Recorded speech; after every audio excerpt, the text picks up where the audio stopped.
കളിയുടെ 64-ാം മിനിറ്റിലാണ് അത് സംഭവിക്കുന്നത്. ലയണൽ മെസ്സി എന്ന അർജന്റീനയുടെ സൂപ്പർ താരം പരിക്ക് പറ്റി ഇനി എനിക്ക് കളിക്കാൻ കഴിയില്ല എന്നോർത്ത് കരഞ്ഞുകൊണ്ട് ഡഗ്ഔട്ടിലേക്ക് നടന്നു പോകുന്ന രംഗം.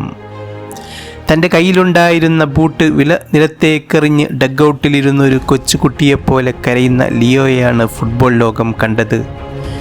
തൻ്റെ അടുത്തിരുന്ന കൂട്ടുകാരൻ പരേഡസിൻ്റെ ആശ്വസിപ്പിക്കലിനും ആ കരച്ചിലടക്കാനായില്ല.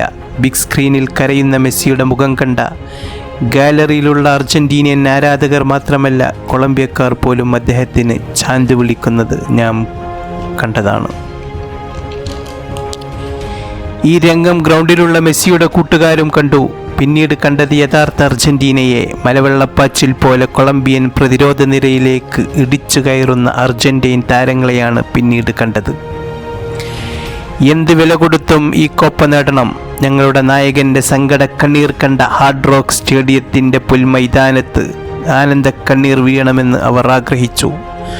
അതിൻ്റെ ഫലമെന്നോണം കളിയുടെ 112-ാം മിനിറ്റിൽ ലോസെൽസോയുടെ അതിമനോഹരമായ പാസിൽ നിന്നും ലോട്ടാറോ മാർട്ടിനസിൻ്റെ സൂപ്പർ ഫിനിഷിൽ കൊളംബിയൻ വല കുലുങ്ങുമ്പോൾ ലയണൽ മെസ്സിയും കൂട്ടരും സന്തോഷം കൊണ്ട് തുള്ളിച്ചാടുന്നതും ആനന്ദ കണ്ണീർ പൊഴിക്കുന്നതും ഞാൻ കണ്ടതാണ്.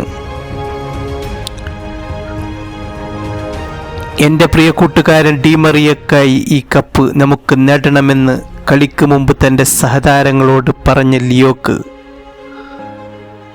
തൻ്റെ കൂട്ടുകാർ അക്ഷരം പ്രതി ആ വാക്ക് പാലിക്കുന്നത് കാണാൻ കഴിഞ്ഞ ഒരു കാഴ്ച കൂടിയായിരുന്നു അത്.